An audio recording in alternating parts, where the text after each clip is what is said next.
Hello friends, आज हम लोग पढ़ेंगे समांतर प्लेट संधारित्र की धारिता का डेरिवेशन।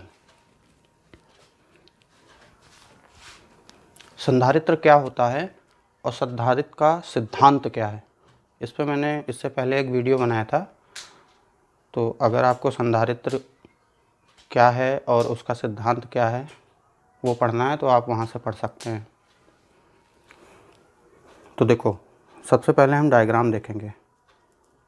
डायग्राम से पहले एक चीज़ और बता दें, इस डेरिवेशन में हमको 3 स्टेप करने हैं। पहला स्टेप क्या है कि हमको वैद्युत क्षेत्र की तीव्रता E निकालनी है। दूसरा क्या है, दूसरे स्टेप में हमको विभवांतर V निकालना है और तीसरे स्टेप में धारिता C निकालनी है। इन 3 चीज़ों का मान हमको निकालना है और इसी से हम डेरिवेशन को प्रूफ करेंगे। तो देखो, सबसे पहले हम डायग्राम देखते हैं। डायग्राम में क्या है, इसमें एक संधारित्र लिया गया है। संधारित्र क्या होता है? संधारित्र एक ऐसी युक्ति होती है जिसका आकार बढ़ाए बिना उस पर और अधिक मात्रा में आवेश का संचय किया जा सकता है या आवेश को, चार्ज को स्टोर किया जा सकता है। तो देखो, इसमें एक संधारित्र लिया गया है एक संधारित्र है XY। इसकी 2 प्लेटें हैं। इस वाली प्लेट पे प्लस का आवेश और इन दोनों प्लेटों का क्षेत्रफल AA बराबर है। इस वाली प्लेट पे प्लस आवेश और इस पे माइनस आवेश। इस पे माइनस आवेश प्रेरण के कारण उत्पन्न होता है।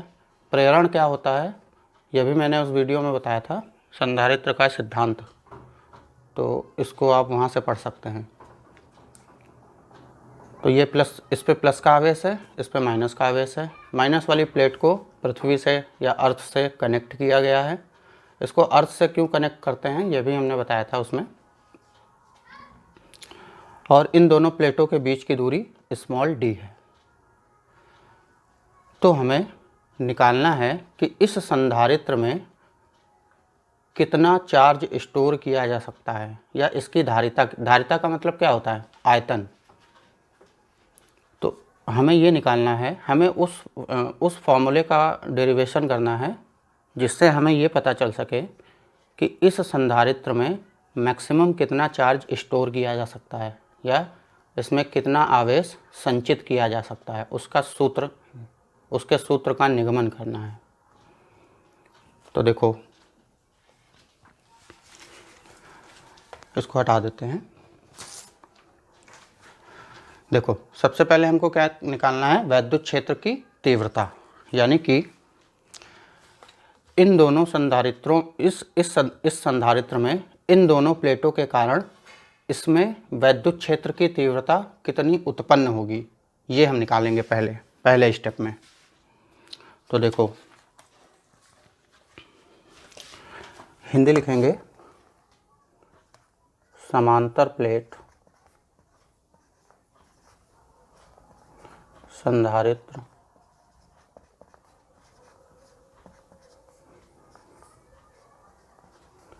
की प्लेटों के मध्य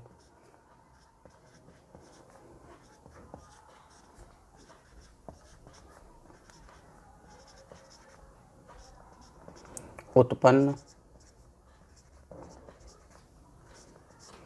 वैद्युत क्षेत्र की तीव्रता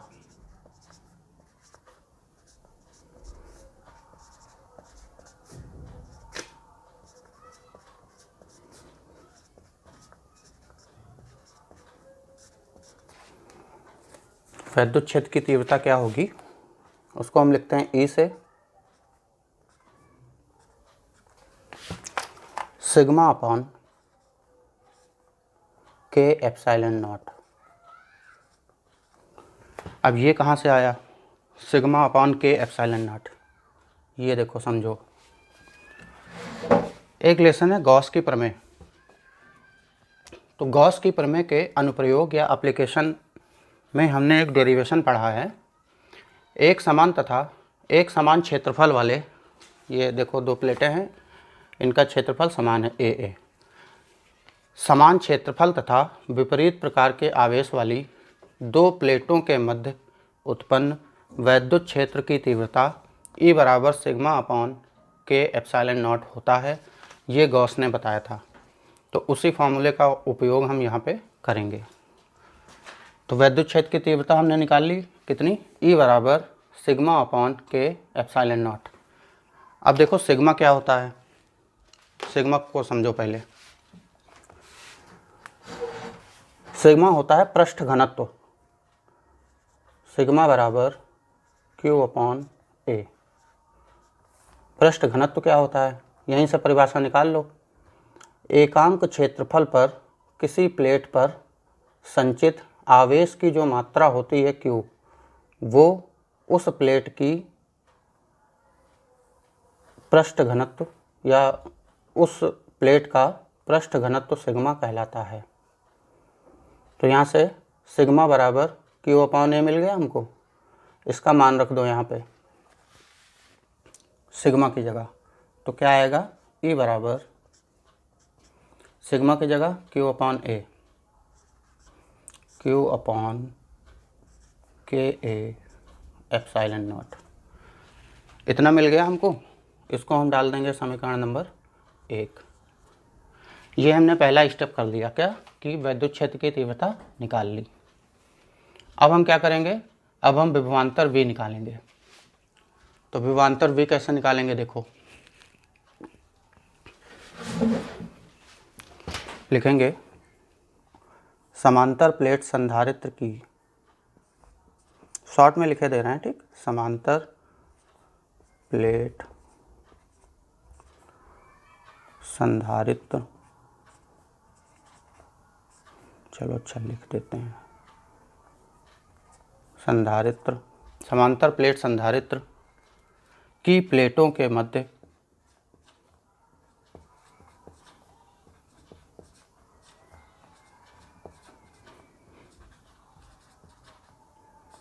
समांतर प्लेट संधारित्र की प्लेटों के मध्य उत्पन्न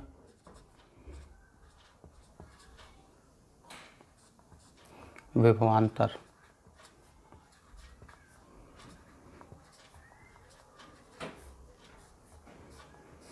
कब, जब उनकी प्लेटों के मध्य की दूरी स्मॉल d हो, यानी कि डिस्टेंस जो है वो d होगी। तब फॉर्मूला क्या होता है, V is equal to E into D. अब ये फॉर्मूला कहाँ से आया ये समझो।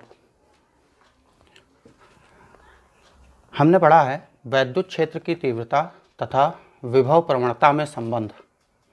वैद्युत क्षेत्र की तीव्रता E तथा विभव प्रवणता में संबंध होता है V is equal to V upon D. यहाँ से हम V का मान निकालेंगे तो क्या आएगा, ED।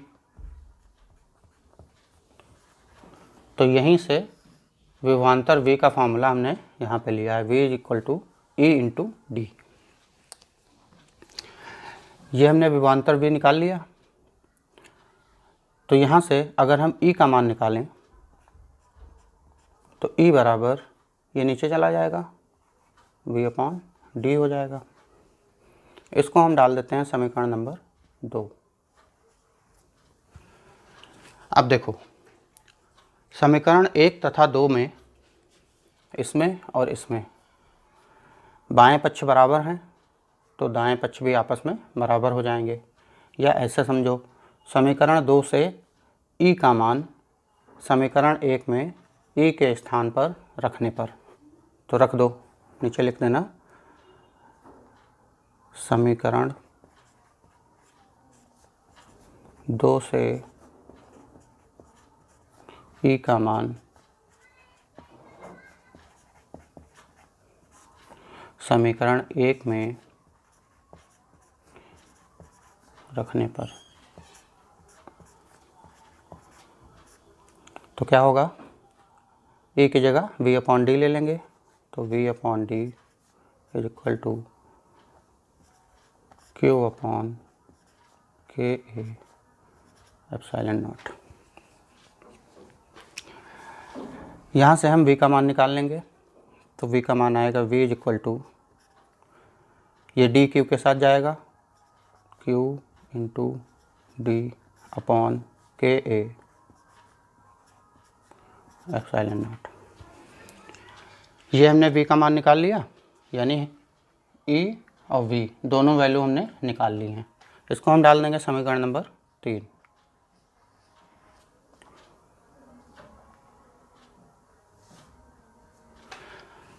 अब थर्ड स्टेप क्या है, अब हमको धारिता C निकालनी है। तो देखो यहाँ से लिख रहे हैं, थर्ड स्टेप में हमको धारिता C निकालनी है।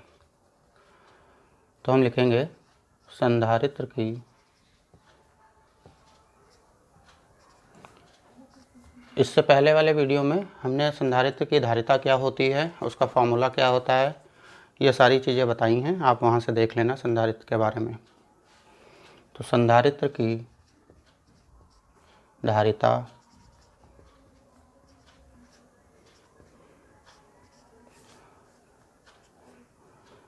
फॉर्मूला होता है C बराबर Q अपॉन V। Q आवेश होता है, V विभवांतर होता है और C धारिता होती है। अब देखो यहाँ से समीकरण 3 से V का मान समीकरण 4 में रखने पर, यहाँ से V का मान यहाँ V के स्थान पे रखने पर, तो देखो क्या होगा। तो C बराबर Q अपॉन, यहाँ क्या है, Q into D upon K A epsilon not. ये हमने समीकरण 3 से जो V का मान इतना था, ये हमने उठा के समीकरण 4 में V की जगह रख दिया। अब इसको हल कर लेंगे, तो हल करेंगे तो Q से Q कट जाएगा, ये ऊपर चला जाएगा, तो आएगा कितना, C बराबर ये के ए एप्सिलॉन नॉट ऊपर जाएगा अपॉन, और D तो नीचे था ही, D। यही हमारा समांतर प्लेट संधारित्र की धारिता का फॉर्मूला है।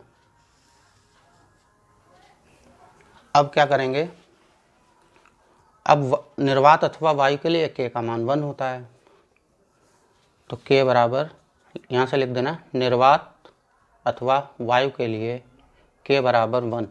ये K क्या होता है, ये भी हमने उस वीडियो में बताया है, तो आप वहाँ से जाके पढ़ लेना, वहाँ पे 2-3 चीज़ें बहुत इम्पॉर्टेंट हैं जो मैंने बताई हैं।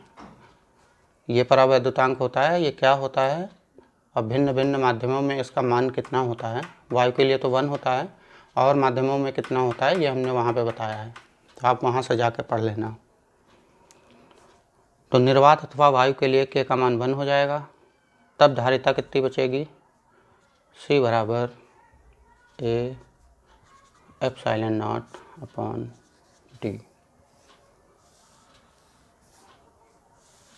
निर्वात अथवा वायु के लिए हम इसके सफिक्स में O लगा देंगे, या C नॉट, इसको हम कहेंगे निर्वात अथवा वायु के लिए। तो ये आपका फार्मूला था। अब देखो यहाँ से कुछ निष्कर्ष निकलते हैं, वो क्या होंगे वो समझ लो। यहाँ से देखो, यहाँ से हम ये कह सकते हैं कि जो C होगा वो क्षेत्रफल A के अनुक्रमानुपाती होगा, यानी C अनुक्रमानुपाती होगा A के। ठीक, यहाँ से हम ये कह सकते हैं कि जो C होगा वो अनुक्रमानुपाती होगा K के, तथा जो D होगा वो क्या होगा, वो व्युत्क्रमानुपाती होगा C के। यानी हम ये कह सकते हैं कि जैसे जैसे हम प्लेटों का क्षेत्रफल A बढ़ाएंगे, वैसे वैसे संधारित्र की धारिता C का मान भी बढ़ जाएगा। यहाँ से क्या निकलेगा, यहाँ से ये निकलेगा कि जैसे जैसे हम माध्यम बदलेंगे या परावैद्युतांक K का मान बदलेंगे, वैसे वैसे धारिता C का मान भी बदल जाएगा। कम करेंगे तो कम होगा, बढ़ाएंगे तो ज़्यादा होगा। यहाँ से क्या निष्कर्ष निकला? यहाँ से ये निष्कर्ष निकला कि अगर हम प्लेटों के मध्य की दूरी कम करेंगे तो धारिता C का मान बढ़ेगा, अगर हम प्लेटों के मध्य की दूरी को बढ़ाएंगे तो धारिता का मान घटेगा। तो ये था समांतर प्लेट संधारित्र की धारिता का डेरिवेशन, और इसका मात्रक फैराड होता है, फैराड। इसके भी कुछ अन्य मात्रक छोटे होते हैं, जैसे पिको फैराड वगैरह, तो इसका मात्रक फैराड होता है। अगर किसी को कोई स्टेप ना समझ में आया हो तो मुझे कमेंट करके बताना, मैं उसका सलूशन ज़रूर दूंगा। ओके दोस्तों, थैंक यू।